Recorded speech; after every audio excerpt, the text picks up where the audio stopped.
Teste, aê. Bom dia, Vintage. Tá fraco ainda. Bom dia, Vintage. Bom dia. Aí, agora o pessoal tá acordando. Meus irmãos, bom dia para vocês. Meu nome é Israel, eu sou um dos líderes aqui da igreja e eu estou muito feliz de poder estar aqui com vocês nessa manhã. Estou um pouquinho nervoso, eu confesso, mas ontem em Canoas, pela graça de Jesus, foi um tempo muito abençoado com os irmãos e eu creio que hoje não vai ser diferente. Amém? Meus irmãos, tu pode ir pegando a tua Bíblia nesse momento, vai abrindo aí em Números, capítulo 16, é o quarto livro da palavra, você passa ali por Gênesis, Êxodo, Levítico, chega em Números, e aí você pode se perguntar, né? Mas primeira vez o Israel pregando aqui para nós, o cara vai para Números. Livro chato. Cara, primeiro que chato pode ser tu, chato pode ser eu, mas Números não é chato. Como diz o pastor Thales, espera no Senhor e confia. Você vai ver que tem um tesouro muito precioso da parte de Jesus para mim e para a tua vida aqui nessa manhã. Enquanto o pessoal está folhando aí, já estou com o meu esboço aqui, estou preparado para compartilhar com vocês essa palavra.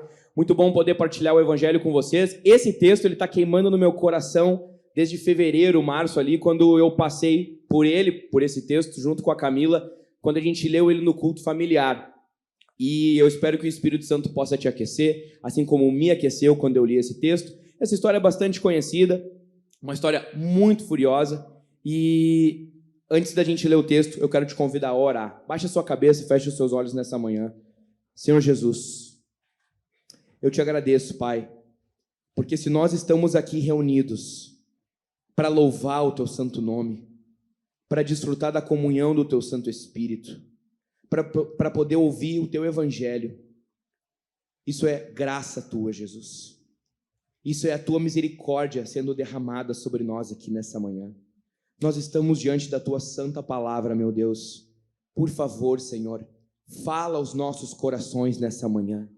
Nos ajuda a entender o teu evangelho, Senhor. Nos conduz, Espírito, a um arrependimento genuíno. Transforma os nossos corações. Quebra os nossos corações de pedra, Senhor. Nos dá um coração de carne. Um coração que pulsa, Senhor, pela glória do teu nome. Um coração que se deleita na tua pessoa, Jesus. Um coração que recebe, que aceita a filiação que nós temos junto ao Pai. Um coração aquecido pelo fogo santo do Espírito. É o que eu te peço, Senhor. Tem misericórdia da minha vida. Me sustenta, Senhor, que o teu nome seja glorificado aqui nessa manhã. É o que eu te peço, em nome de Jesus. Amém e amém. Pessoal, pega a tua Bíblia e vamos lá, porque esse texto aqui vai nos mostrar 7 coisas que eu quero destacar com vocês. E a primeira coisa que esse texto vai nos mostrar é um povo rebelde. E a gente vai ler sobre Corá e os seus 250 homens. Mas antes, espere que eu me embananei aqui, deixa eu voltar. O título desse sermão é Entre os Mortos e os Vivos. E uma pergunta: quem pode ficar entre um povo rebelde e um Deus santo e irado? Com essa pregação nós vamos responder essa pergunta. Então vamos lá. Números 16, verso 1 diz assim: Corá, filho de Izar, filho de Coate, filho de Levi, tomou consigo Datã e Abirão, filhos de Eliabe, e também On, filho de Pelete, todos da tribo de Ruben. E se levantaram diante de Moisés com 250 homens dos filhos de Israel, chefes da congregação, eleitos por ela, homens de renome, e se ajuntaram contra Moisés e contra Arão e lhe disseram: basta, toda a congregação é santa, cada um deles é santo, e o Senhor está no meio deles. Por que então vocês se exaltam sobre a congregação do Senhor? Quando ouviu isto, Moisés caiu sobre o seu rosto e falou a Corá e a todo o seu grupo, dizendo: amanhã pela manhã o Senhor fará saber quem é dele e quem é o santo que ele fará chegar a si. Aquele a quem ele escolher, esse ele fará chegar a si. Verso 6, façam isto: peguem incensários, você, Corá e todo o seu grupo, ponham brasas nos incensários amanhã, coloquem incenso sobre as brasas diante do Senhor. O homem a quem o Senhor escolher, este será o santo.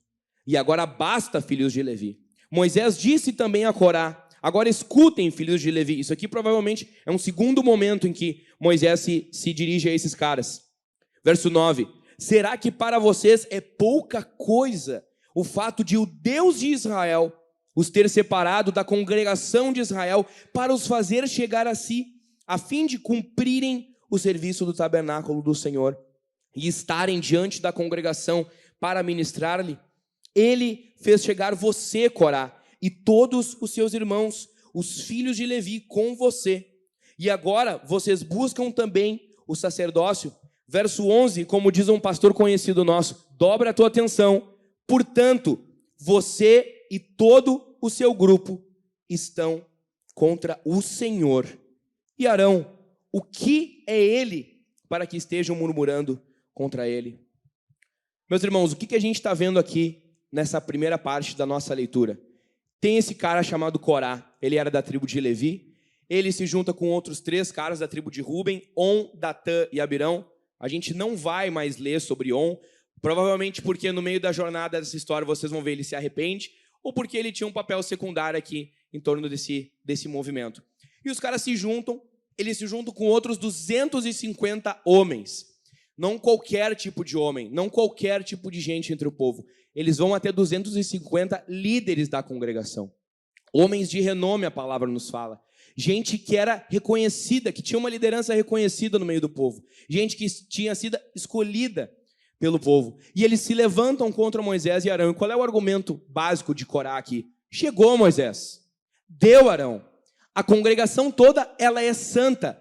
Deus está no meio deles. Por que vocês insistem em se colocar acima do povo? Por que vocês insistem em se colocar como príncipes entre nós? O que Corá está criticando aqui? Corá aqui está criticando o sacerdócio de Arão.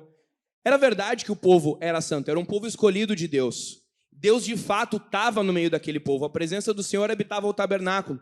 Quando o povo acampava no deserto, o tabernáculo ficava no centro. As tribos acampavam ao redor do tabernáculo. A presença de Deus ficava lá. Só que o que Corá está colocando em crítica aqui? O sacerdócio de Arão, a necessidade de mediação. Ele quer que o povo todo tenha um acesso direto à presença de Deus.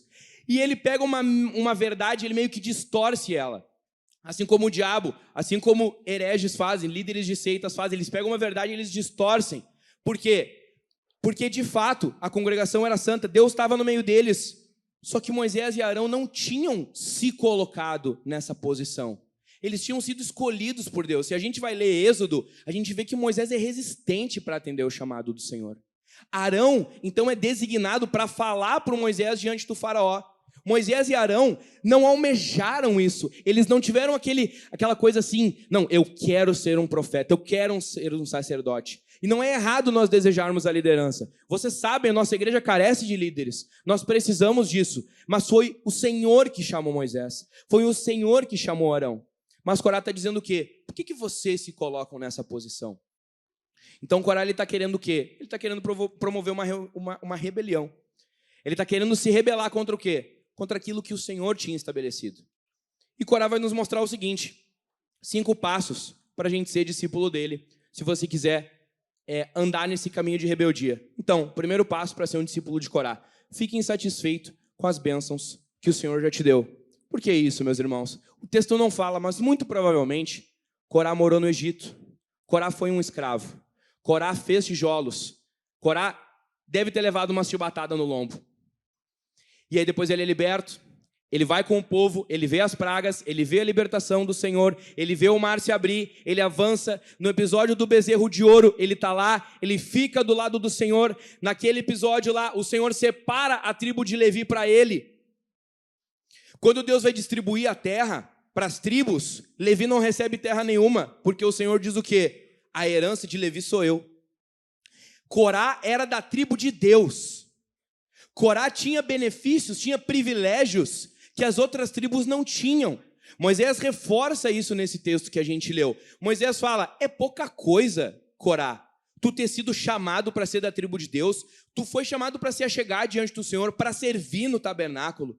Em termos de distância, Corá estava mais perto da presença do Senhor ali no tabernáculo do que outros irmãos israelitas. Mas isso não era suficiente para ele. Vamos supor que naquele episódio do bezerro de ouro, os levitas tivessem sido fiéis, mas não tivessem sido chamados para servir ao Senhor no tabernáculo. Eles poderiam reclamar de alguma coisa?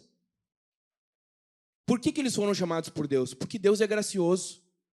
Porque as bênçãos que a gente recebe são graça de Deus. Eles foram fiéis ao Senhor, eles não fizeram nada demais. Eles fizeram só o básico. A gente aqui, às vezes, faz o culto caseiro, vem nos cultos dominicais, os homens lideram bem as suas casas, as mulheres são submissas, os filhos obedecem. Isso é maravilhoso, meus irmãos. Mas isso é o básico.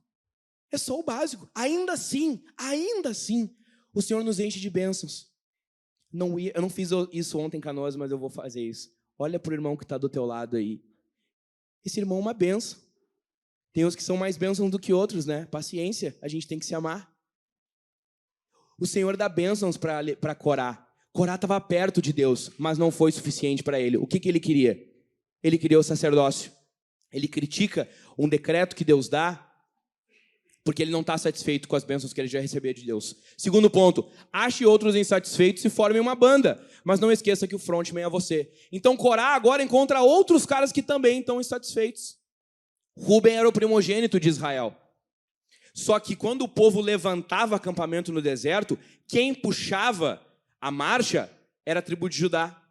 Você entendeu? Judá à frente do povo, conduzindo. Você entendeu a referência? Era Judá que ia adiante. Então, provavelmente, tinha um descontentamento no coração desses caras aqui de não terem a primazia, de não estarem liderando. Então, Corá se junta com esses caras e eles compartilham as suas insatisfações. Eles criticam as suas lideranças. Eles dizem assim, se eu fosse líder eu faria diferente. Como eu queria ter o meu próprio negócio, como eu queria ter a minha própria igreja. É isso que Corá está fazendo aqui. Ele está começando uma igreja dentro de uma igreja. Então, eles se unem e eles formam uma banda. Por que eu coloquei isso aqui? Não esqueça que o frontman é você. O frontman de uma banda, pessoal, é o cara que fica na frente, é o rosto da banda. Provavelmente é quem canta. Por exemplo, Guns N' Roses, o frontman é o Axl Rose. Queen, o frontman é quem? Fred Mercury. Vintage Praise, quem é o frontman? Cauê Porto. Cauê é o nosso frontman. Geralmente, o frontman é o cara mais bonito. Eu acho que o Cauê é um cara bonito. Cadê o Cauê? Mas tá gravado, depois eu mando para eles. Por que isso, meus irmãos? Porque Corá quer promover essa rebeldia, essa rebelião, mas ele não quer, no fundo, que todo mundo disponha de benefícios iguais. Corá não quer uma democracia. Vamos supor que essa rebelião vinga, tá? E Moisés é deposto, Arão é deposto, e daí essa bandinha aqui, essa orquestra, né, 250 é muita gente. Beleza, agora é com a gente. Quem tu acha que ia puxar a frente do negócio? Quem tu acha que ia assumir o sacerdócio de Arão? Quem tu acha que ia ser o frontman desse movimento aqui? Corá. Algum corajoso lá no fundo murmurou e eu consegui ouvir. Corá ia ser o cara. Então ele promove isso daqui, mas ele não tem interesse em aproximar o povo de Deus. Ele tem interesse na glória do próprio nome dele. Ponto 3. Organize uma rebelião contra os decretos de Deus. Então, beleza, eu me juntei aqui com esses dois caras da tribo de Ruben, a gente cativou mais 250 líderes, meus irmãos. A Vintage está chegando a 250 membros agora. Já passou, pastor Daniel? Já passou de 250? Com criança, sim. Imagina Canoas e Porto Alegre de líderes, de homens, juntos nessa arte aqui que eles estão fazendo. É muita gente. E agora eles fazem o quê? Não, Deus estabeleceu Moisés, Deus estabeleceu Arão, mas a gente não aceita isso. O coração de Corá é um coração pecaminoso, um coração rebelde. Ele está dando ouvidos ao sussurro do diabo aqui. Foi a mesma coisa que aconteceu no céu. Satanás, um anjo insatisfeito, um anjo rebelde que queria a glória para si. No verso 11, a gente leu, portanto, Moisés falando, você e todo o seu grupo estão contra o Senhor. Toda a rebelião, meus irmãos, contra os decretos de Deus, são, no final de contas, uma rebelião contra o próprio Deus. Esse é o ponto aqui. Corá não está se rebelando contra Moisés e contra Arão. Ele está se rebelando contra o que Deus definiu. E esse aqui é o ponto. Corá é um cara insatisfeito com Deus. Deus não é suficiente para ele. E por fim, aliás, não, por fim não, tem mais um ponto. Endureça o seu coração para chamar ao arrependimento. Quando que Moisés falou para eles virem e apresentarem, né, se diante do tabernáculo, diante da tenda? No outro dia de manhã. O Matthew Henry fala que Moisés é um líder misericordioso. Moisés está dando tempo para esses caras refletirem e se arrependerem.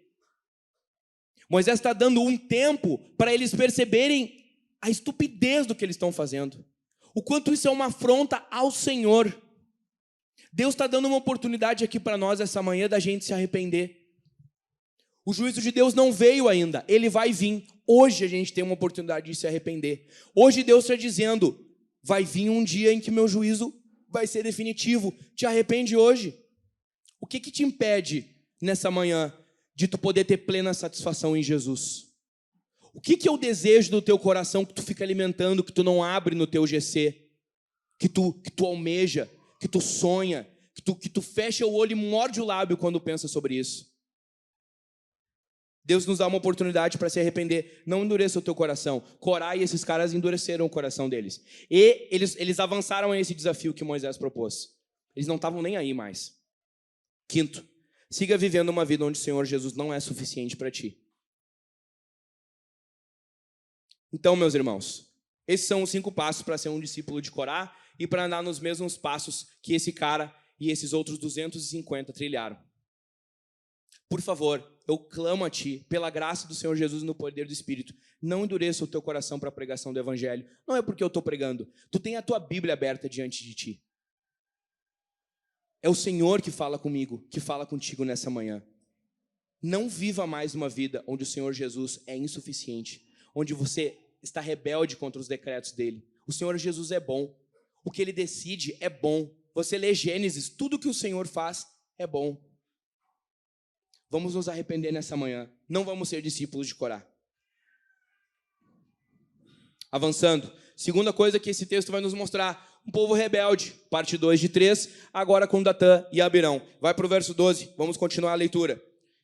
Moisés mandou chamar Datã e Abirão, filhos de Eliabe. Porém eles disseram, não iremos. Será que é pouca coisa o fato de você nos ter tirado de uma terra que mana leite e mel, para nos fazer morrer neste deserto? E agora você quer também se fazer príncipe sobre nós? Além disso, você não nos levou a uma terra que mana leite e mel, nem nos deu campos e vinhas como herança. Você pensa que pode arrancar os olhos dessa gente? Pois não iremos. Então Moisés ficou muito irado e disse ao Senhor, não atentes para a oferta deles. Não tirei deles nem um só jumento e não fiz mal a nenhum deles. O que está acontecendo aqui, pessoal? Moisés vai dar para esses caras, para Datã e Abirão, a oportunidade de se arrependerem, como ele deu para Corá. Só que a gente tem uma diferença. Corá, apesar de ser um estúpido, se apresentou diante de Moisés. O que tu tem para me dizer, Moisés? Fala aí. Esses caras aqui, nem isso. Moisés manda chamar eles e os caras. A gente não vai. Firmaram o garrão, como diz o outro, e não se apresentaram. Se endureceram tanto quanto os seus irmãos. E nem para conversar, eles se apresentaram com Moisés. Então aqui o que eu quero ver com vocês? Datã e Abirão dão 4 dicas para nós, para mim e para ti, para ser um ótimo membro de igreja, tá? Assim, ó, se você quer se destacar no meio da nossa igreja, se você quer dar mais glória para o nome de Jesus, se você quer ser, assim, realmente, a nata da membresia, vem comigo, arrasta para cima e vamos ver o que esses caras têm para nos dizer. Primeiro ponto, esteja pronto para faltar os cultos e GCs. Verso 12, Moisés mandou chamar Datã e Abirão, filhos de Eliabe, porém eles disseram, não iremos. Meu irmão, é caixa. Quer ser um bom membro? Tenha um coração pronto para faltar os cultos e os GCs. Meus irmãos, isso aqui que a gente está vivendo aqui agora, culto, GCs durante a semana, isso aqui é um momento muito solene. É um momento muito sublime. Esse solo aqui, ele é santo. Ele é sagrado. Isso aqui é um meio de graça. A comunhão é um meio de graça. Deus comunica graça para a tua vida quando o povo de Deus se reúne. Deus santifica a tua vida quando o povo de Deus se reúne. Deus confronta o teu coração rebelde e te dá um coração de carne que bate por Ele quando o povo se reúne. Tu tem valorizado esses momentos? Tu tem prazer em vir ao culto? Tu tem prazer, minha irmã, em ter que preparar uma comida para ir no GC? Tu tem prazer, meu irmão, em de repente fazer uma correria a mais para poder levar a tua família no GC durante a semana? E entendam bem, tem vezes que não vai dar. Eu te entendo. Tem momentos em que não vai dar para ir. Infelizmente não vai. Por exemplo, uma questão de saúde, uma questão de trabalho urgente que não tem como dizer não, algum problema de deslocamento. Tem vezes que não vai dar. Acontece, eu te entendo, já aconteceu comigo. Se não aconteceu contigo, vai acontecer também. Mas o ponto aqui é, quando não dá para ir, como é que fica o teu coração? Tu sente falta? Faz falta para ti o culto na tua semana? A tua semana fica com aquela sensação assim, ó, faltou alguma coisa. Eu não pude ir no culto. Teu coração se entristece quando tu não tá no meio da comunhão aqui. E quando tu tem que sacrificar alguma coisa para estar no culto com a igreja ou para estar no GC. O não ir, esses momentos aqui, tu sacrifica de primeira ou tu dá um jeito? De novo, tem vezes que não vai dar, infelizmente. Mas tu fica triste quando tu não vem? Meus irmãos, nós temos líderes que soam, que trabalham para poder nos liderar, nos aconselhar. Eles suportam, às vezes, a nossa dureza de coração com a graça do Espírito. Eles aplicam o sermão para nós nos GCs. Eles ouvem a nossa semana, eles nos aconselham em amor. Tu tem valorizado o sacrifício do teu líder? Nós temos valorizado o sacrifício dos nossos pastores? Então, se você quiser ser um bom membro de igreja, e não é membro da Vintage, é membro da igreja de Jesus.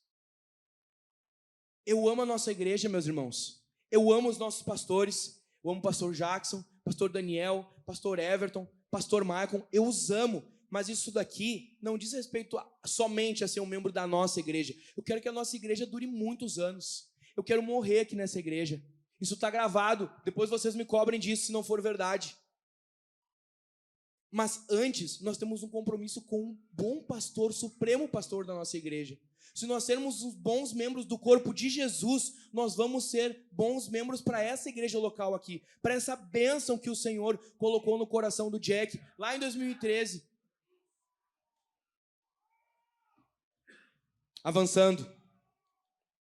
Segundo ponto, se você quiser ser um bom membro de igreja, seja desonesto ao comparar a sua vida antes e depois de Jesus. Olha para o verso 13 comigo novamente. Olha o que esses caras vão falar. Será que é pouca coisa o fato de você nos ter tirado de uma terra que mana leite e mel? Pessoal, o que está acontecendo aqui? Esses caras estão pegando uma descrição que Deus deu da terra prometida para falar do Egito. Os caras eram escravos! Os caras levavam chibatada no lombo, eles tinham que fazer tijolos de uma maneira difícil, de uma maneira árdua. O Egito dava pepino e cebola. Mas na cabeça dos caras o Egito dava leite e mel. Esses caras, eles estão cegos. Eles estão cegos. Iguais muitos aqui nessa manhã. Quando seguir Jesus fica um pouco mais difícil, quando a tua cruz fica um pouco mais pesada, quando tu tem que fazer um pouquinho mais de força para estar em comunhão, para buscar o Senhor, o diabo lança uma flecha no teu pensamento dizendo assim, ó, antes era mais fácil. Antes eu não tinha que me doar tanto. Antes sobrava mais dinheiro, me sobrava mais tempo. Antes eu podia deixar o meu pecado guardadinho. Aqui na igreja os caras apertam até o pecado vir para fora. Será, meu irmão? Será que antes de Jesus ter entrado na tua vida de pecado, na tua vida de revolta, na tua vida de rebeldia, era melhor? Era melhor ter o olhar furioso e a espada de Deus pronta para te matar por causa da tua vida de pecado? Era melhor? Para esses caras eram. Porque é isso que o pecado faz, ele cega. E eles estão sendo desonestos em comparar a vida deles antes e depois da ação de Deus. Não faça isso essa manhã. Não endureça o teu coração. Não seja como esses caras, a não ser que tu queira ser um bom membro de igreja. Ponto 3. Culpe seus líderes pelo prejuízo do seu próprio pecado. Verso 13 de novo ali eles falam: pô, é pouca coisa tu ter nos tirado de uma terra que mana leite e mel, Moisés, para nos fazer morrer neste deserto. Se o povo estava morrendo no deserto, meus irmãos, não era por causa de Moisés, não era por causa de Arão, era por causa do coração duro deles. Moisés mandou os espias olharem a terra. E aí eles começaram: não, tem gigantes, não, é muita gente, não, nós não vamos dar conta. Mas Deus tinha dito que ele ia dar a terra para eles. E por causa dessa rebeldia, dessa incredulidade, então o Senhor fala: então agora toda essa geração vai morrer no deserto. Meus irmãos, eu não lembro os dados certos, mas a jornada do Egito até Canaã, alguns dizem que era coisa assim, de 2 meses. Os caras ficaram 40 anos, eu tenho 25 anos. Imagina, eu consigo imaginar a minha vida toda no deserto. E mais 15 ainda. Não era culpa de Moisés, não era culpa de Arão, era culpa deles. Meu irmão, quando tu tiver que pagar um boleto do teu pecado, mata no peito, homem. Mata no peito. Se tu tem que te submeter a uma disciplina, não é porque o teu líder é duro, é porque o teu coração é duro. Quando tu tiver que expor o teu coração e ouvir uma palavra mais dura de um líder que te ama, não é maldade dele, foi porque tu não pesou a hora de pecar. Minha irmã, quando tu tiver que ouvir o teu marido te repreendendo, ouve. Deus tem dado bons homens para essa igreja pela glória de Jesus. Não endurece o teu coração quando o teu marido te corrigir, porque ele te ama. E o fato de tu ter que aguentar e dizer: é verdade, eu pequei, é por causa do teu pecado. Glória a Jesus que não nos deixa carregar a nossa cruz sozinha. Jesus carregou uma cruz muito mais pesada por causa do meu e do teu pecado.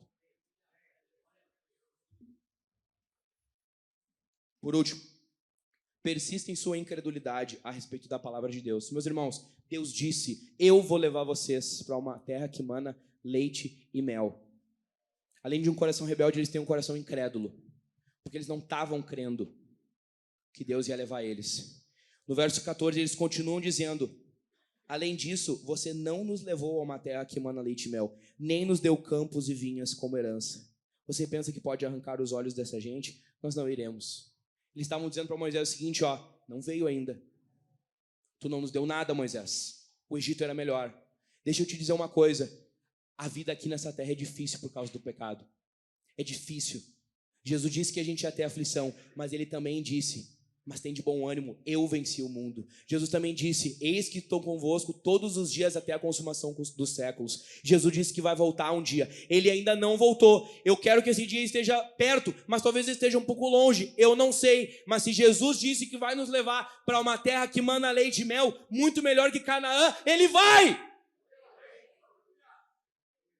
Persevera! Não endurece o teu coração nessa manhã, não seja um incrédulo. Não tem nada mais verdadeiro nessa manhã entre nós do que a palavra de Deus. Se o Senhor falou, ele vai cumprir. E ele disse que vai nos sustentar. Perseverança dos santos. Tu adora vomitar calvinismo, mas na hora que a coisa aperta, teu coração é como o desses caras. Deus disse que ia nos dar graça. Creia nisso, meu irmão. Quando tiver difícil, lembra do que a palavra disse. Eu estou com vocês até o fim. Jesus está contigo. Não olha para trás. A não ser que tu queira ser um ótimo membro de igreja. Vamos seguir a leitura. Terceiro ponto que esse texto nos mostra: um Deus santo e irado. Verso 16. Moisés disse ainda a Corá: você e todo o seu grupo ponham-se diante do Senhor. Você e eles, e também Arão, no dia de amanhã. Cada um pegará o seu incensário e porá incenso nele. Que cada um traga o seu incensário diante do Senhor, 250 incensários. Meus irmãos, o incensário era uma estruturazinha de metal comprida, que tinha uma corrente, ok? Onde no dia da expiação o sumo sacerdote botava brasas do altar ali, e ele botava um incenso, um aroma. Esse calor dessas brasas ia evaporando essa substância e ia liberando um cheirinho gostoso em forma de fumaça. Então ele entrava no Santo dos Santos e ele ia balançando esse incensário ia subindo uma fumaça com um cheiro gostoso, e essa fumaça ia cobrindo o Santo dos Santos, e era ali que o sacerdote intercedia pelo povo. Isso é um incensário. Nós vamos falar um pouquinho mais disso adiante. Verso 18. Assim pegaram cada qual o seu incensário, puseram brasas neles, sobre as brasas colocaram incenso, e se puseram com Moisés e Arão diante da porta da tenda do encontro. Verso 19. Corá reuniu contra eles todo o povo à porta da tenda do encontro. Meus irmãos, alguns dizem que o número total de israelitas aqui era de 2,5 milhão. Observa como a rebeldia é uma coisa progressiva. Ela começou no coração de um cara, que se juntou com outros 2, que se juntou contra outros 250, e que multiplicou isso por milhões. E agora está todo mundo contra Moisés e Arão. Porto Alegre não tem 2,5 milhão de gente. Imagina todo esse mar de gente contra Deus.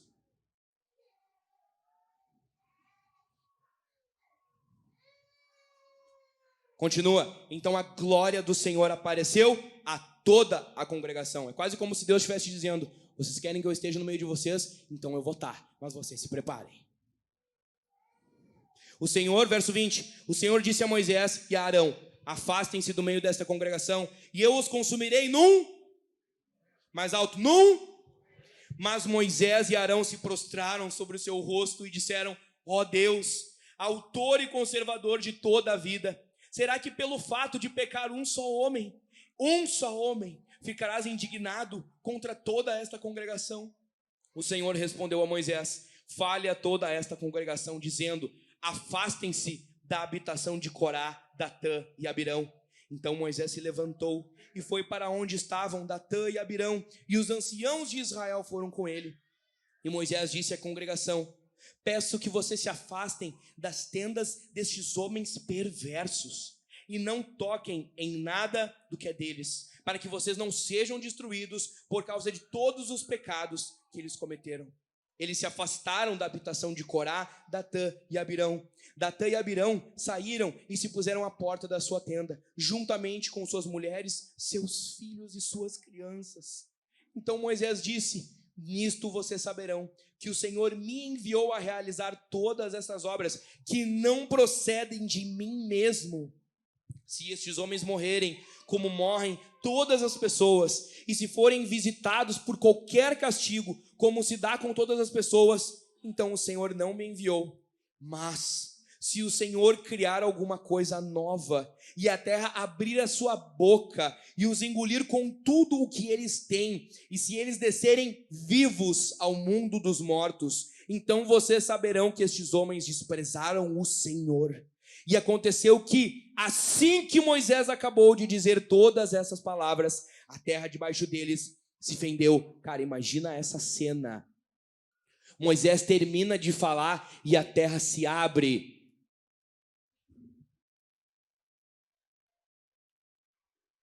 Verso 32. Abriu sua boca e os engoliu com as famílias deles, com todos os que eram partidários de Corá e com todos os bens deles. Eles e tudo que lhes pertencia desceram vivos ao mundo dos mortos. A terra os cobriu e desapareceram do meio da congregação.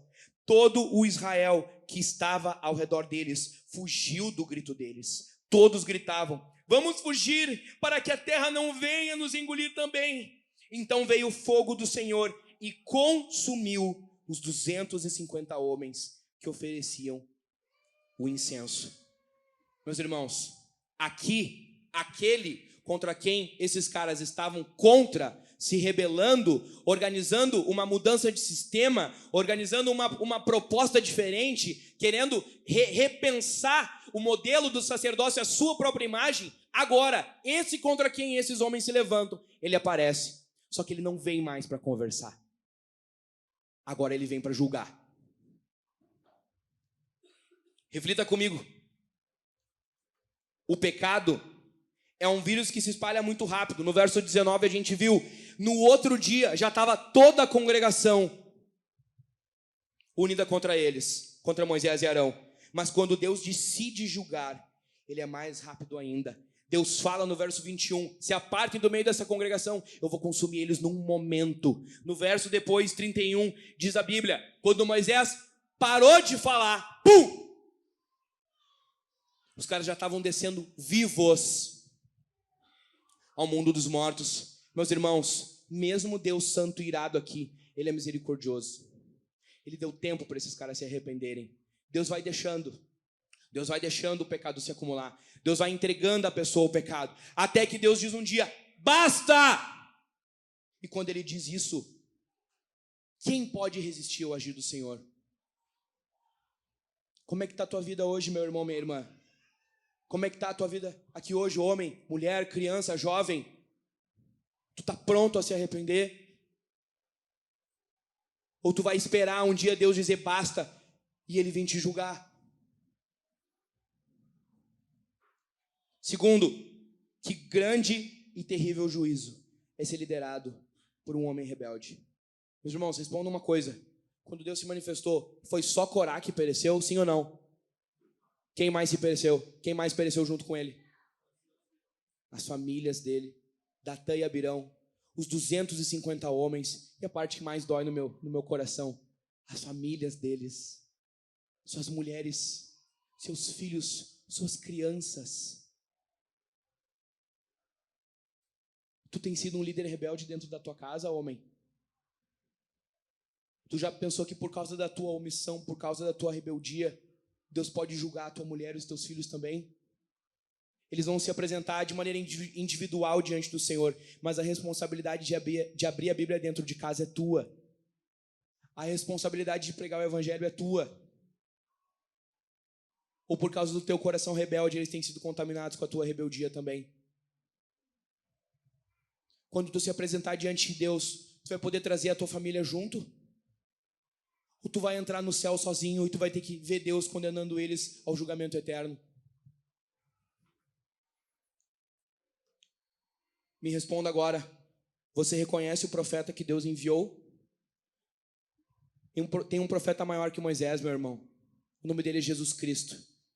Ele nos revelou a face do Pai. E ele diz, eu sou o caminho, a verdade e a vida. Talvez Jesus não seja ninguém para ti. Eu quero te dizer, Jesus é Deus. Jesus é o profeta que Deus enviou ao mundo para falar do Evangelho.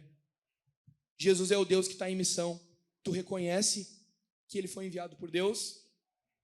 Um dia, esse profeta vai voltar e ele vai trazer junto com ele um juízo muito pior do que ver o chão se abrir ou sair fogo. Um juízo que o mundo não viu.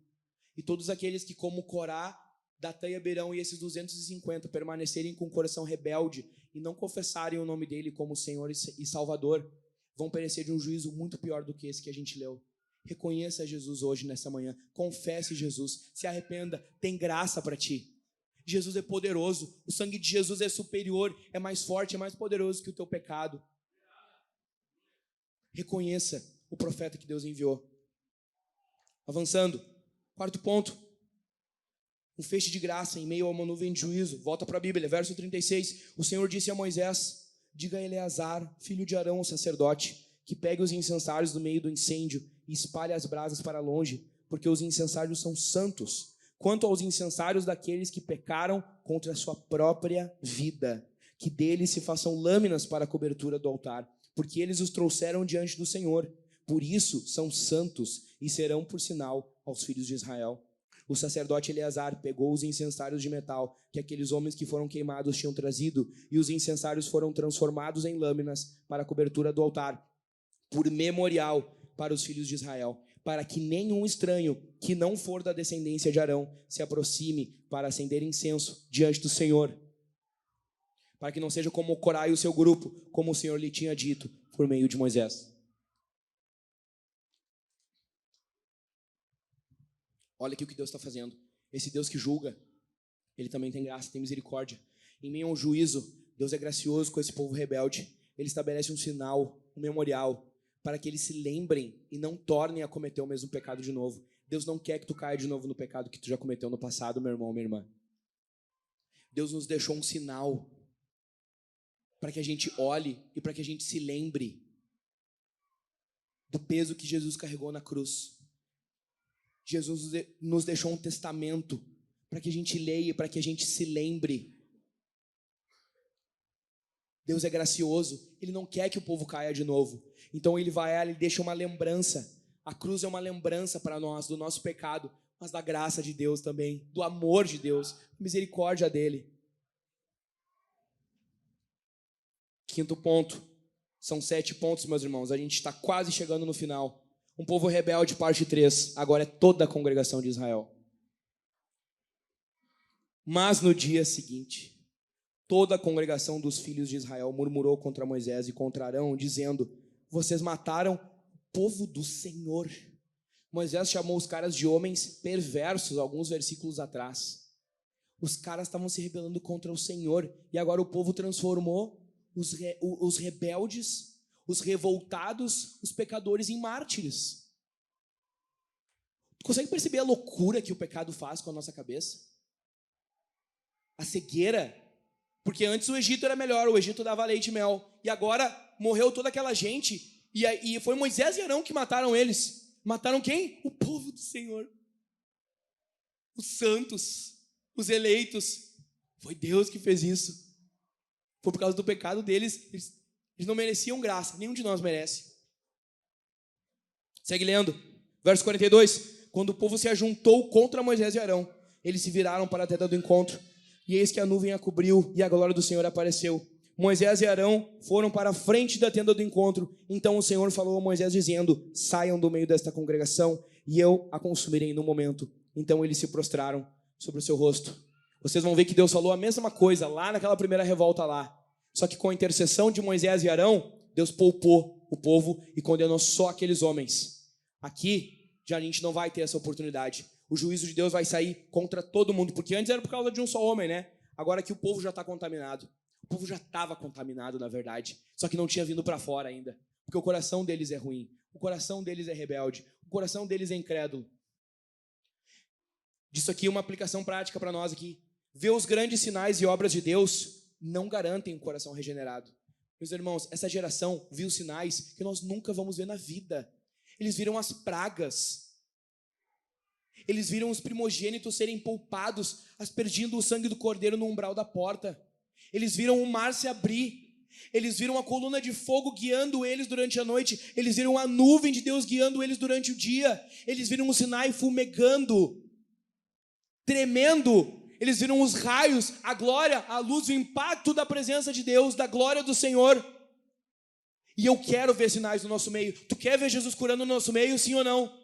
Tu quer ver maravilhas? Tu quer ver os sinais como o pastor Daniel pregou aqui na conferência? Eu quero ver isso, meus irmãos. Eu quero poder ter história para contar para os meus filhos do que eu vi Jesus fazer. Eu não quero só contar a história do que o meu avô, o meu pai viu. Eu quero ver com os meus próprios olhos. Eu quero ver Jesus agindo. Eu quero que Deus se manifeste com poder no nosso meio. Só que o sinal em si, ele aponta para algo maior. O sinal em si não regenera um coração, senão esse povo aqui tinha entrado todo mundo na terra de Canaã. Não foi o que aconteceu. Os sinais que Deus manda, ou eles vão servir para que a gente louve mais o Senhor, para que flua mais glória ao nome de Jesus através desses sinais, ou para que isso acumule juízo. Isso é uma testemunha contra você se você não se arrependeu hoje no último dia. Mas os sinais por si só, eles não garantem um coração regenerado. Pense em Judas. Judas teve o melhor líder, o melhor pastor, ouviu os melhores sermões, as melhores aplicações, os maiores sinais ele viu com os olhos dele. Judas olhou nos olhos de Deus. Judas sentiu o calor do hálito de Jesus falando perto dele.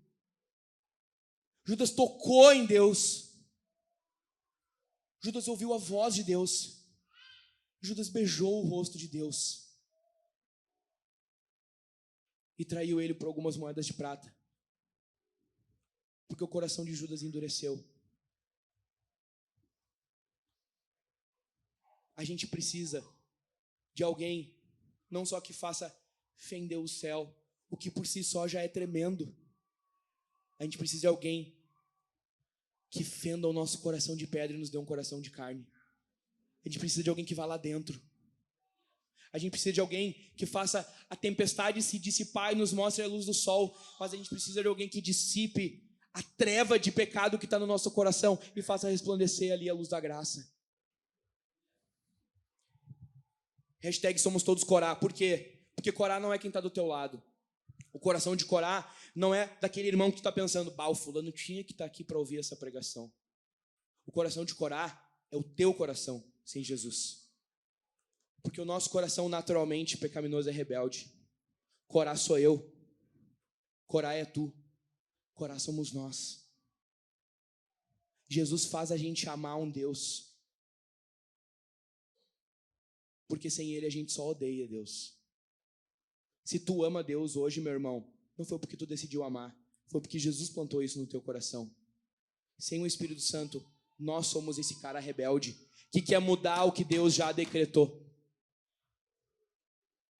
É do teu coração que a gente está falando. E é da graça de Deus que a gente está falando também. Vamos lá. Sexto ponto, que esse texto vai nos mostrar um sacerdote amoroso. Meus irmãos, antes eu quero fazer uma pausa aqui. Obrigado por me acompanharem até aqui. Faz 40 minutos que eu estou pregando. Obrigado por ter paciência comigo. Fazia tempo que eu não pregava. Eu até pensei o seguinte, assim, faz tempo que eu não prego, preciso preparar um sermão. Eu estou com medo de não ter tanta coisa para entregar. Então o que eu vou fazer? Eu vou ler um texto longo. Que daí o povo vai ficar comigo. Se eu engasgar, eu não tenho o que fazer. Eu digo, pega a tua Bíblia aí e vamos ler. E aqui, meu irmão, aqui o sermão está chegando no seu ápice, no seu clímax. Porque agora a gente vai responder aquela pergunta do título do sermão. O que pode ficar entre um povo rebelde e um Deus santo amoroso? Quem pode ficar entre o povo rebelde e fazer mediação entre esse povo podre de pecado que somos eu e tu e um Deus santo e irado que está pronto para nos julgar com justiça? Quem pode ficar entre eles? É um sacerdote amoroso. Vocês vão ver que esse povo não merecia o sacerdote que eles tinham. Acompanha comigo o verso 46, vamos ler. Moisés disse a Arão, pegue o seu incensário, ponha nele algumas brasas do altar, coloque incenso sobre elas. Perceba, é o incensário de Arão, é o incensário do sumo sacerdote, do qual ele levava no Santo dos Santos, lá no centro do tabernáculo, para interceder pelo povo. Era o incensário do sumo sacerdote. Pega o teu incensário, Arão. Ponha nele algumas brasas do altar, coloque incenso sobre elas e vá depressa à congregação e faça expiação por eles, porque grande indignação saiu de diante do Senhor.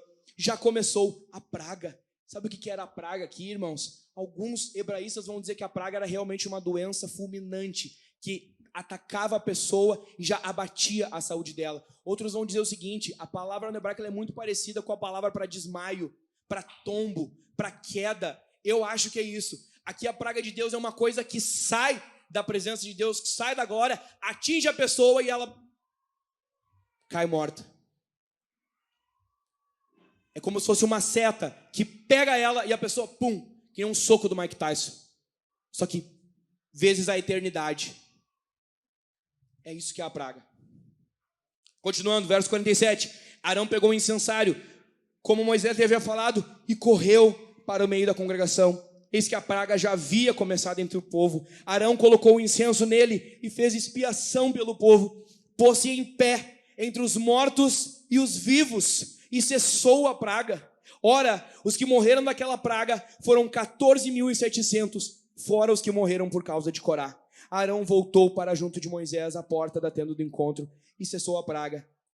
Meus irmãos, o cenário está todo pronto para eu falar do verdadeiro assunto aqui nessa manhã. Mas antes de avançarmos, eu quero te perguntar, qual será a diferença entre os que foram mortos por essa praga e os que permaneceram vivos?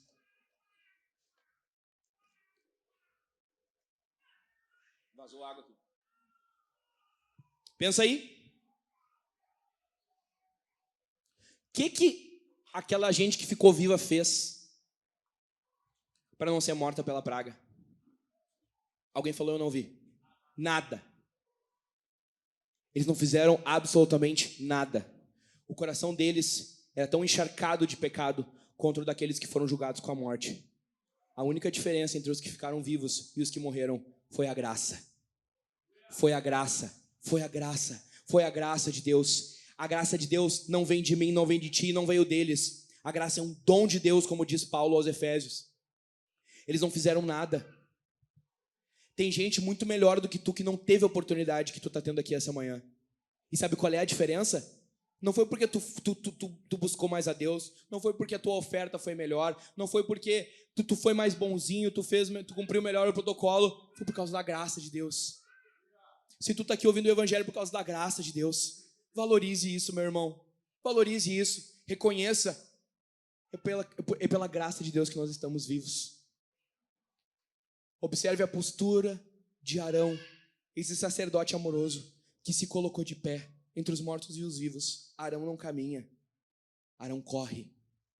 Meus irmãos, o Spurgeon fala que Arão devia ter entre 100 e 120 anos nesse episódio aqui.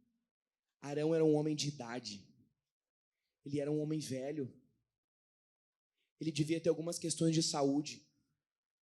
Além disso, ele era sumo sacerdote, ele tinha todo um aparato sacerdotal, uma roupa pesada, um turbante, uma estola no peito com 12 pedras, cada uma representando a tribo de Israel. Só que nenhuma dessas coisas foi um impeditivo para ele correr para o meio desse povo. Arão tem pressa em interceder por esse povo, em espiar esse povo. Perceba o amor de Arão por esse povo rebelde. Era contra Deus que esse povo se rebelava, mas eles queriam matar Moisés e Arão.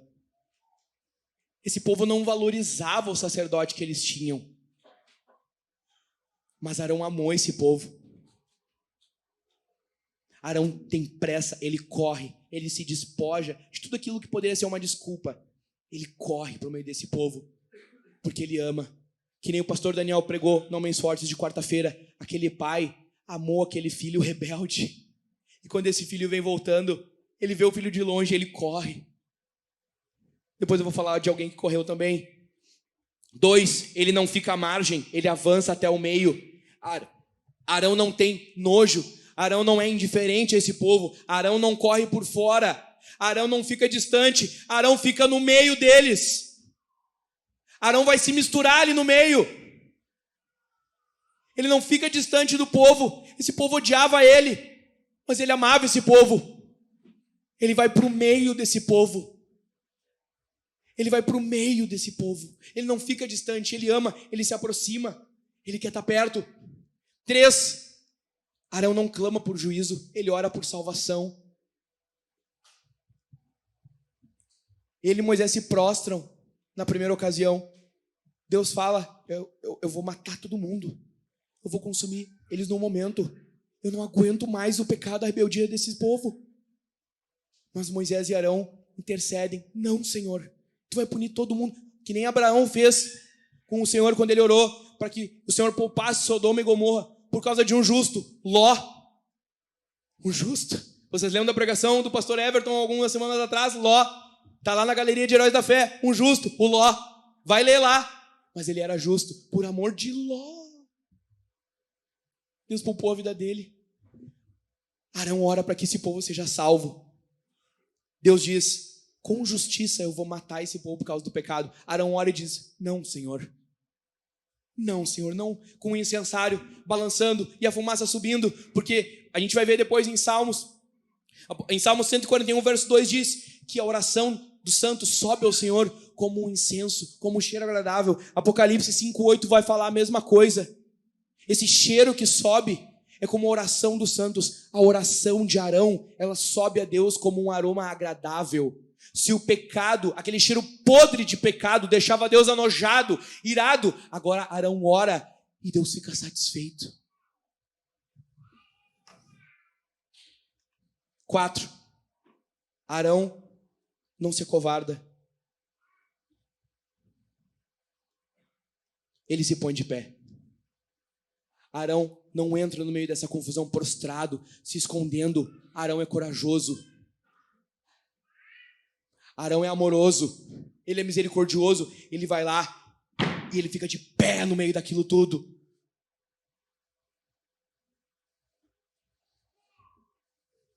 Vocês conseguem perceber o amor de Arão por esse povo que o odiava? Arão é um sacerdote amoroso que se coloca de pé entre os mortos e os vivos. E aqui eu quero encerrando. Eu quero falar daquele de que é o assunto da pregação hoje aqui pela manhã. Eu quero falar, meus irmãos, daquele que é a razão de nós não sermos consumidos pela ira de Deus. Eu quero falar daquele que é a razão de nós estarmos aqui reunidos como uma família. Eu quero falar daquele que se colocou de pé entre você e Deus. Eu quero falar daquele que ficou pendurado entre dois ladrões no Calvário. Eu quero falar de Jesus. Eu quero falar porque ele é um sumo sacerdote superior a Arão. Vamos ver? Olha como Jesus é superior a Arão. Arão era sacerdote de um povo pequeno. Jesus é sacerdote de toda a igreja, durante todos os anos, durante todas as épocas, durante todos os tempos. Olha isso. Arão se despojou de suas honras humanas. Jesus se despojou de sua glória eterna. Filipenses 2, 5-11 vai dizer isso. Ele não julgou como usurpação o ser igual a Deus, antes a si mesmo se humilhou, assumindo a forma de servo, a semelhança de homens. Jesus se humilhou. Jesus, sendo Deus, se despojou das suas glórias eternas. Você acha que Arão fez alguma coisa? Sim, Jesus fez muito mais. Avança comigo mais um pouco. 2. Arão correu para o meio de uma congregação rebelde. Jesus veio a um universo caído. Jesus nasceu numa manjedoura, numa estrebaria, numa cidadezinha chamada Belém. Jesus não nasceu em glória. Jesus nasceu em fragilidade, como um bebê. E se Arão corre para esse cenário confuso, caótico, de juízo de Deus saindo, gente correndo com medo, gente tombando morta, um monte de gente estirada ao chão, um monte de gente correndo de maneira desorganizada, a fúria, a ira de Deus avançando para matar essa gente. Arão entra no meio dessa confusão. Jesus entrou no meio da confusão do universo maculado pelo pecado. Jesus entrou na confusão que era a tua vida, que era a minha vida antes de Jesus. Você se lembra de quando Jesus entrou nesse caos que era a tua vida? Nesse mar de podridão que era o teu pecado, de doença, de revolta e rebeldia? E aí Jesus foi lá e se colocou de pé entre um Deus santo irado e o teu coração pecador. Jesus entrou na confusão da minha vida. Jesus me salvou. Eu era Corá. Eu era um rebelde contra os decretos de Deus. Eu queria repensar a realidade, a minha imagem e semelhança. Jesus ficou lá, entre eu e Deus. E eu quero te dizer nessa manhã, se a tua vida está confusa, se a tua vida está encharcada de pecado, se a tua vida é só tristeza, é só amargura, e tu não tem mais esperança, eu quero te dizer, hoje, Jesus pode penetrar nessa treva que é a tua vida longe de Deus, nessa treva que é a tua vida de rebelião, nessa treva que é a tua vida de ira, de morte, de prostituição, de adultério, de avareza, de orgulho, de homossexualidade, e Jesus pode consertar a tua vida. Se tem alguém aqui com a vida confusa, eu e uma nuvem de testemunhas que pode dizer, a minha vida era uma confusão toda, mas Jesus entrou lá no meio. Ele fez expiação por mim. Ele pagou os meus pecados. Não porque eu era rebelde. Foi por causa da graça dele. Se a tua vida está assim hoje, eu quero dizer, tem esperança para ti. Não é o fim aqui. Tu não precisa ser mais refém dessa confusão, desse caos que é a tua vida. Jesus te salva hoje. Abre a tua boca e confessa. E crê no teu coração. Jesus pode. Jesus tem pressa. 3.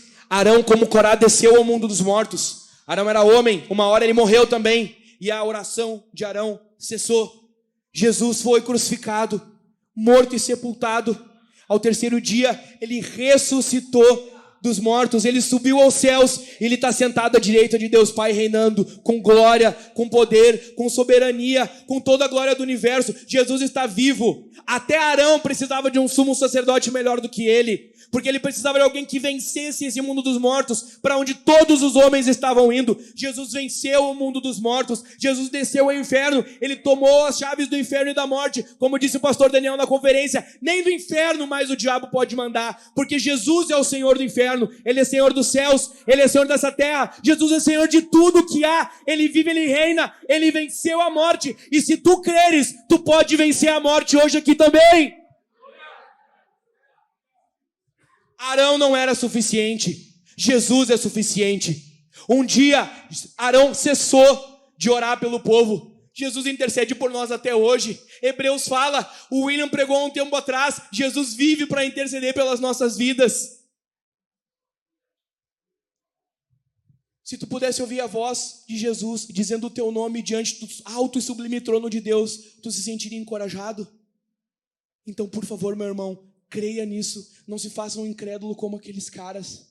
O teu nome está na boca do autor e consumador de toda a vida. Ele ora por ti, ele intercede por ti.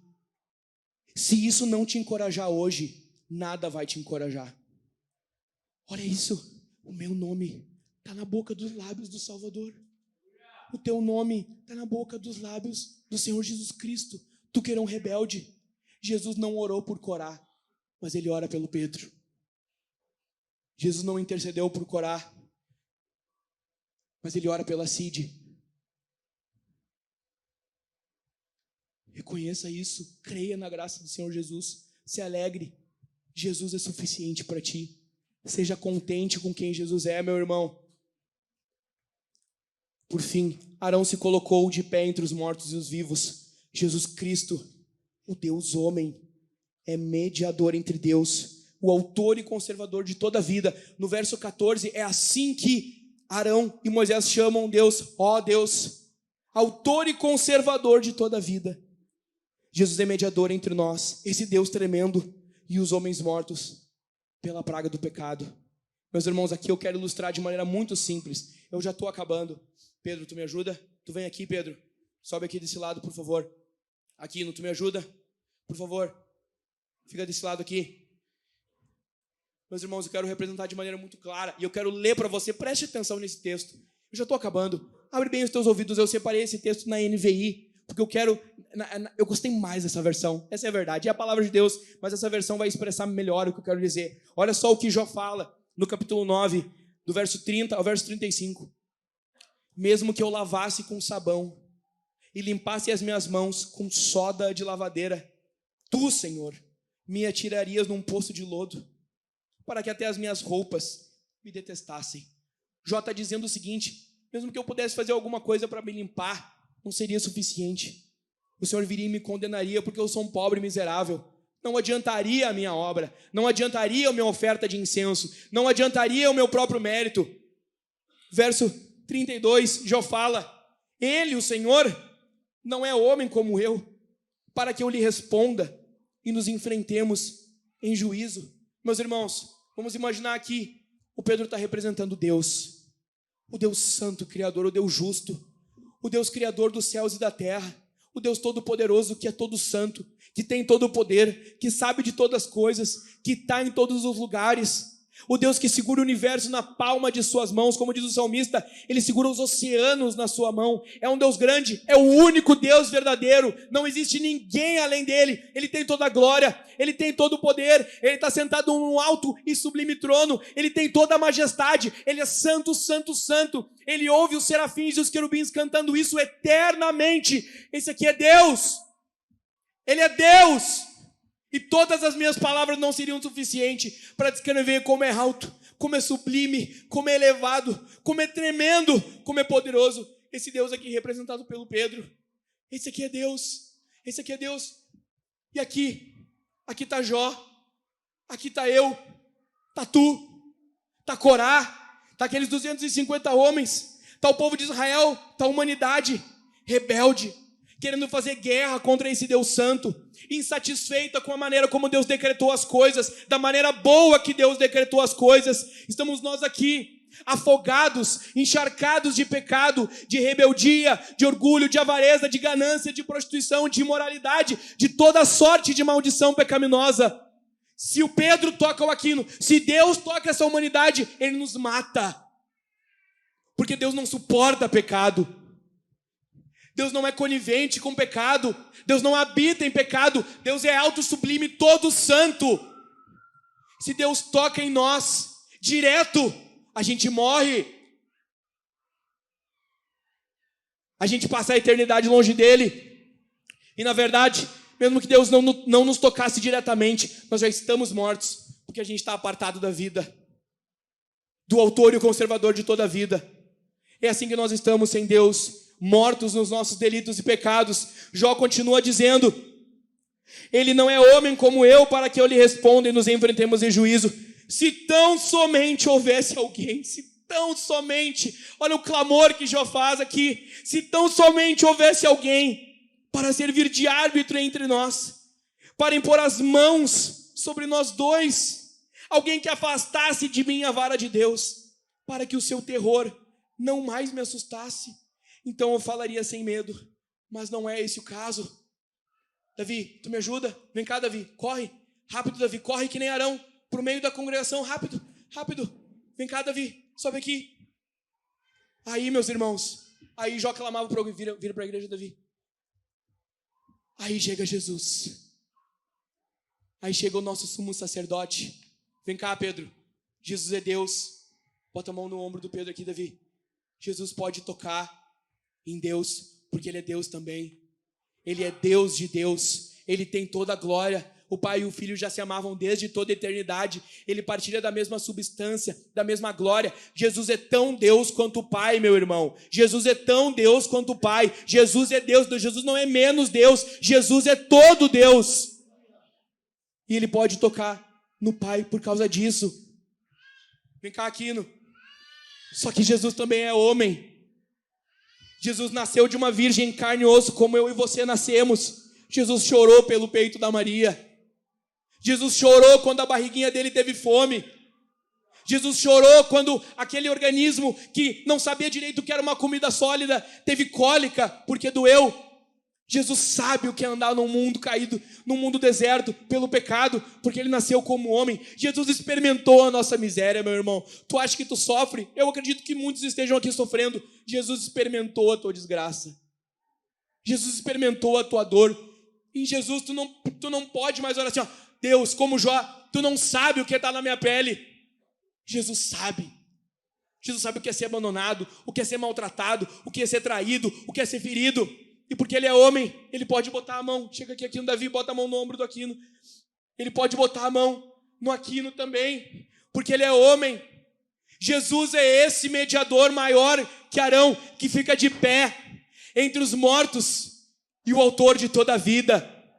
Em Jesus o teu problema é satisfeito.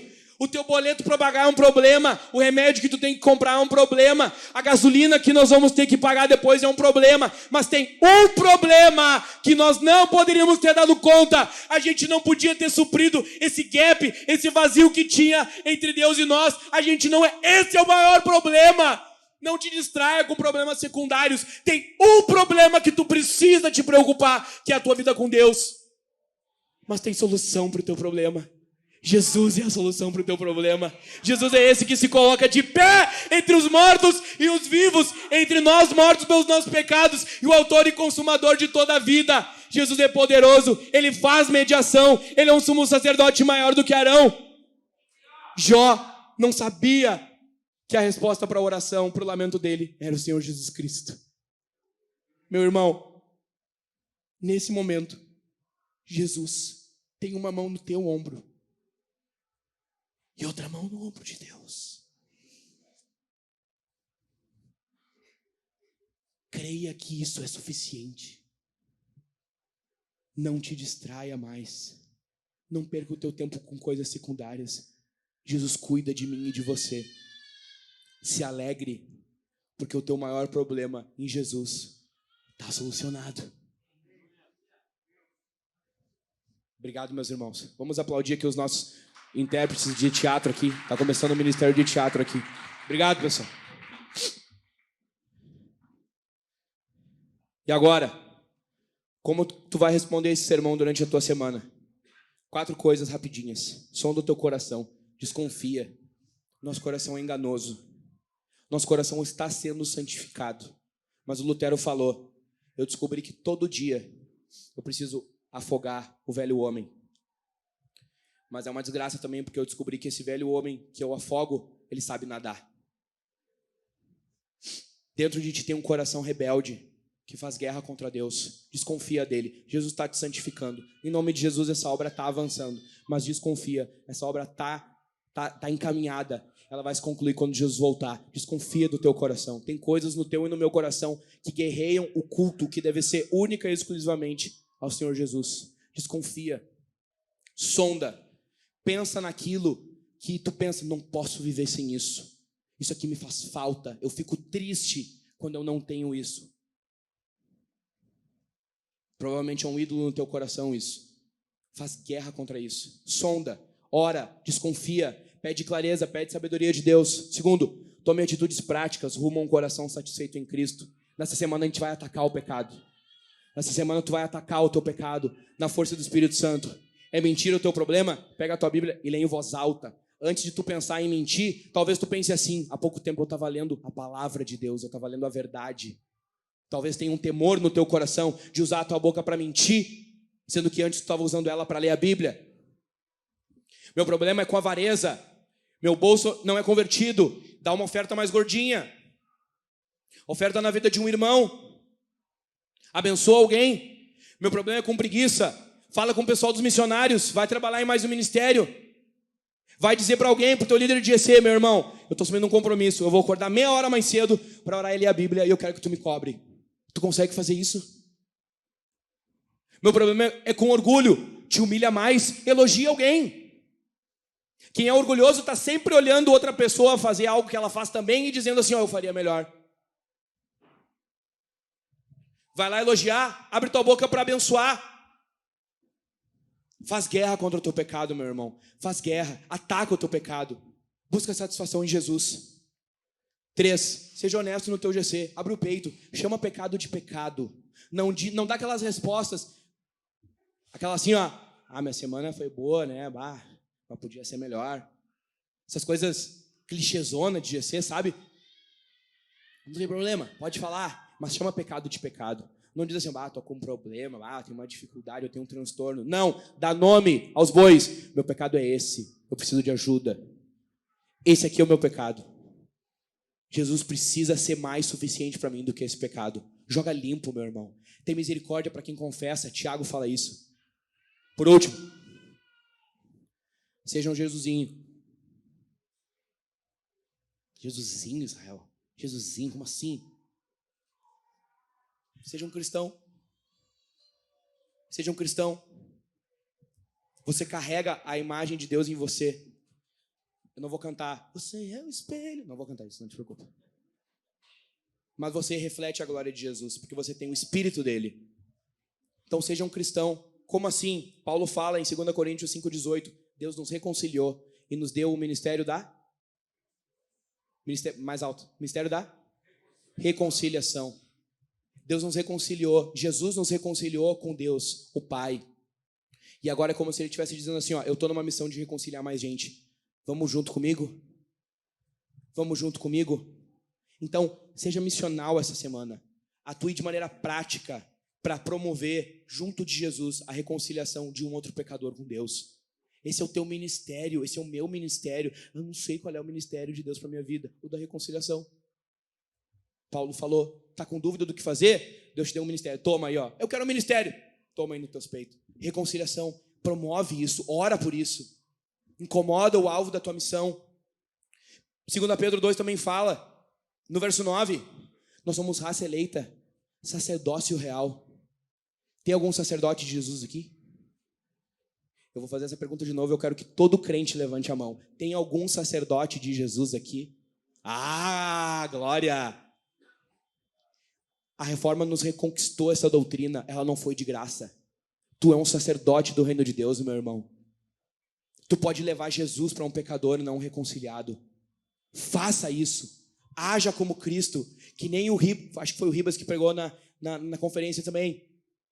Vocês viram, meus discípulos, que eu lavei o pé de vocês, que eu servi vocês, agora vão e façam o mesmo. Jesus te reconciliou ao Pai. Chama Jesus e diz, Jesus, vai junto comigo, eu estou orando pelo fulano, eu quero que o fulano esteja reconciliado com o Pai, como tu me reconciliou.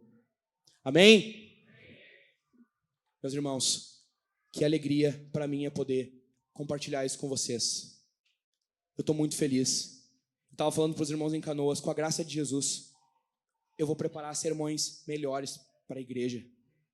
Não por causa de mim, sermões melhores para receber mais elogios, sermões melhores para que Jesus seja mais glorificado, para que você entenda a palavra de Deus e para que você avance na sua semana com esse coração queimando pela missão e pela glória de Deus. Vamos orar. O pastor Everton já vai vir aqui para nos explicar como é que vai funcionar o culto. Curva a tua cabeça. Senhor Jesus, Tu és suficiente. A Tua obra é suficiente, Jesus. O Teu sacrifício é suficiente. Tu és um sumo sacerdote amoroso, Senhor. Ah, Deus, Tu me amou em Jesus quando eu estava morto nos meus delitos, pecados, na minha rebeldia. Obrigado por isso, Senhor. Por esse favor imerecido que os meus irmãos recebemos através da mediação de Jesus, o nosso sumo sacerdote amoroso. Que esse povo, Senhor, que nós aqui esta manhã possamos reconhecer que Tu és suficiente. Destrói os ídolos do nosso coração, Jesus. Tudo aquilo que tem guerreado pelo culto, pela adoração, pelo afeto, pela devoção, pelo contentamento do nosso ser, que não seja Tu. Pelo Teu Espírito Santo, Senhor, derruba, tira, derrota isso, Senhor. Só Tu pode penetrar no mais profundo da nossa alma e nos dar a Tua natureza santa, obediente, satisfeita. Obrigado porque o Teu Evangelho é poderoso, Jesus. Obrigado porque a Tua graça nos redimiu. E nós estamos aqui hoje porque Tu nos ama, porque Tu nos reconciliou, porque Tu se colocou de pé entre nós pecadores e o Deus vivo e verdadeiro. Nós Te amamos, Senhor, é isso que eu Te peço. Em nome de Jesus, amém. Aplauda Jesus Cristo se você confia na obra dele, amém.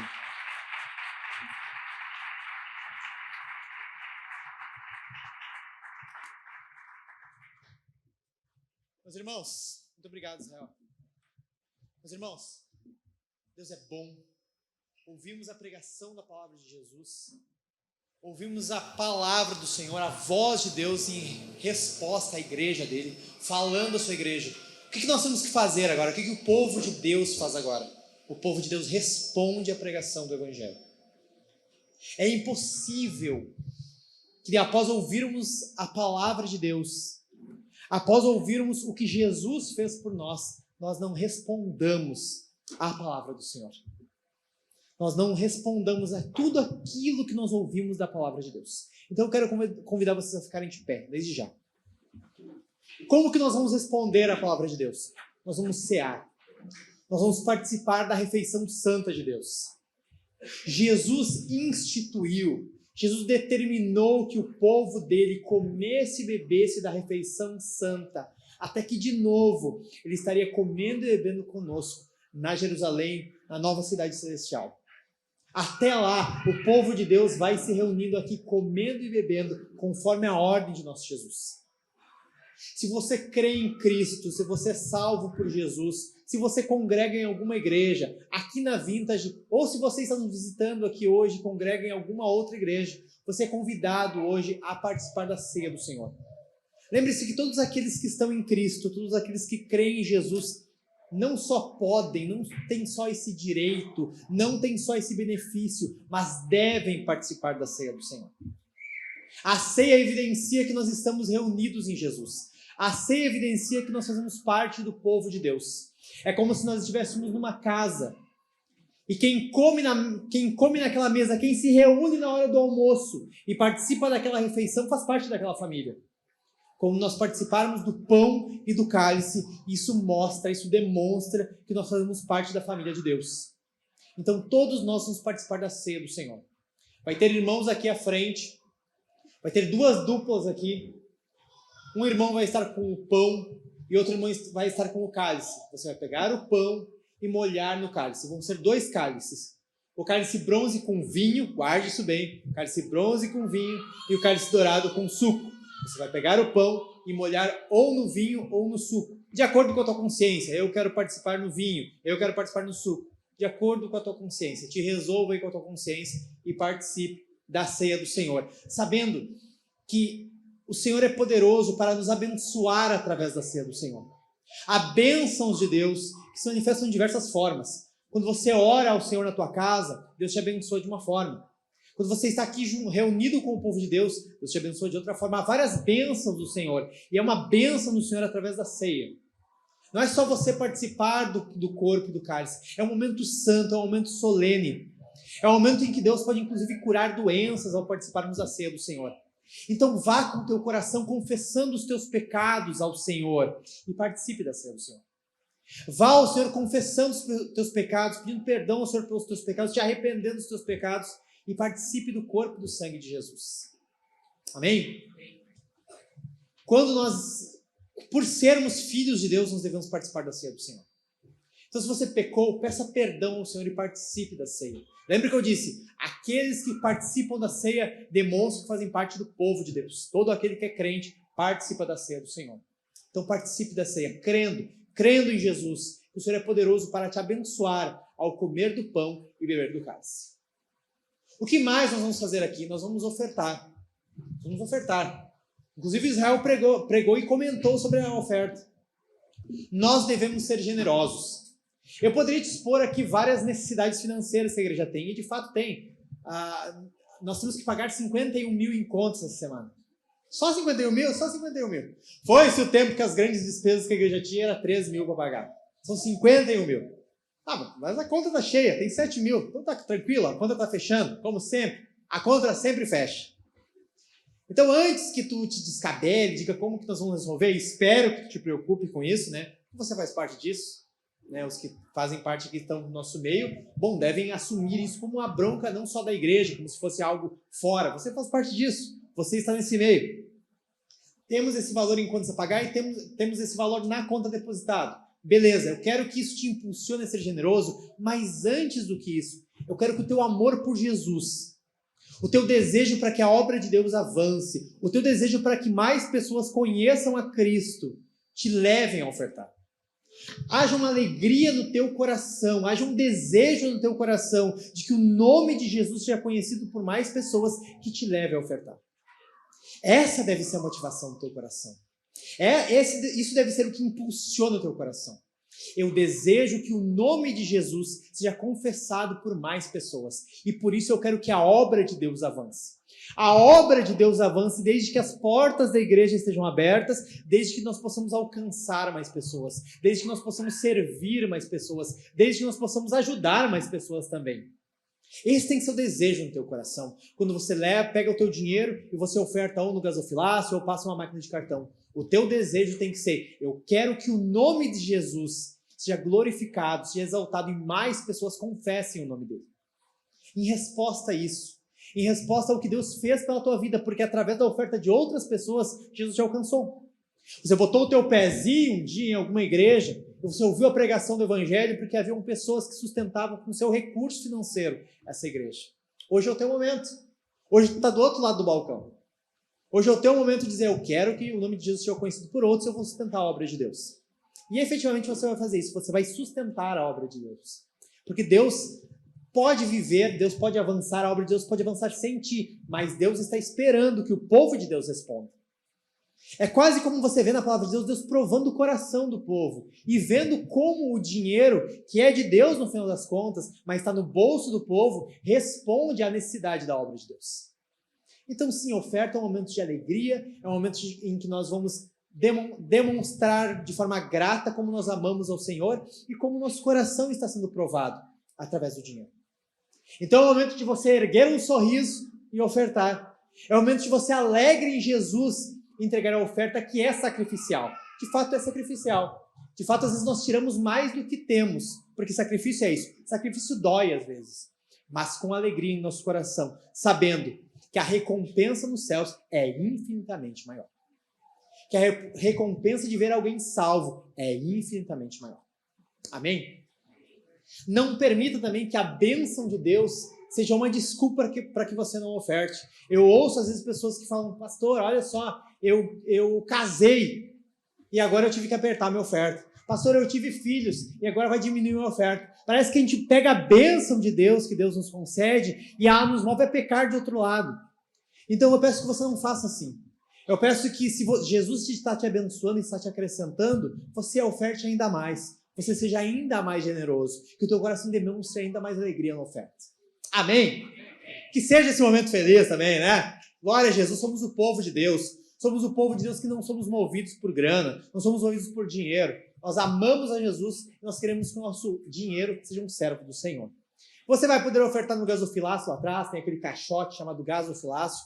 Você pode chegar com o teu dinheiro, com a tua notinha e colocar lá. Você também pode ofertar nas máquinas de cartão. Quem é que tá com o cartão aí? Tá mais escuridão, que legal. Primeiro culto no escuro aqui. Mas tem 2 irmãos lá atrás com a camisa de missionários aqui e eles estão com máquinas de cartão. Você pode ofertar lá atrás também. Tem os quadros bem iluminados e esses irmãos com as máquinas estão perto dos quadros bem iluminados do Pix ali. Você pode pegar seu celular e ofertar pelo Pix. Tem várias opções. Você não tem desculpa no sentido de formas de ofertar. Então oferte, mas oferte com um coração grato, feliz em Jesus por tudo aquilo que Deus está fazendo e como a obra dele está avançando. Amém?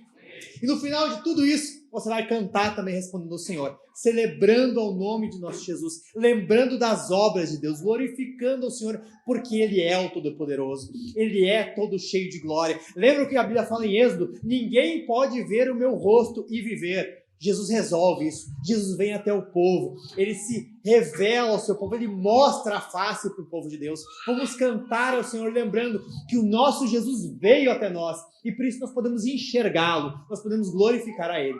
Amém? Vamos orar, então vamos orar pelos irmãos que vão trazer a sua oferta. Depois que terminarmos de orar, você já pode vir aqui participando da ceia, ofertando e cantando ao Senhor. Vamos orar? Curva a sua cabeça e feche seus olhos. Bendito Deus, nós te louvamos, nós te agradecemos. Nós te agradecemos, Senhor, pelos irmãos que trarão a sua oferta, que querem, Senhor, ver a obra do Senhor avançando. Que muitas vezes, Senhor, a oferta é um ato efetivamente de sacrifício, Senhor. Não é do que sobra, não é do que resta, Senhor, mas é um instrumento, um desejo de ver a obra do Senhor indo ainda mais longe. Eu te peço, Senhor, que o Senhor abençoe esses irmãos. Que o Senhor sustente eles cada vez mais. Muitos passam, Senhor, por dificuldades, como nesse país todo mundo passa por dificuldades.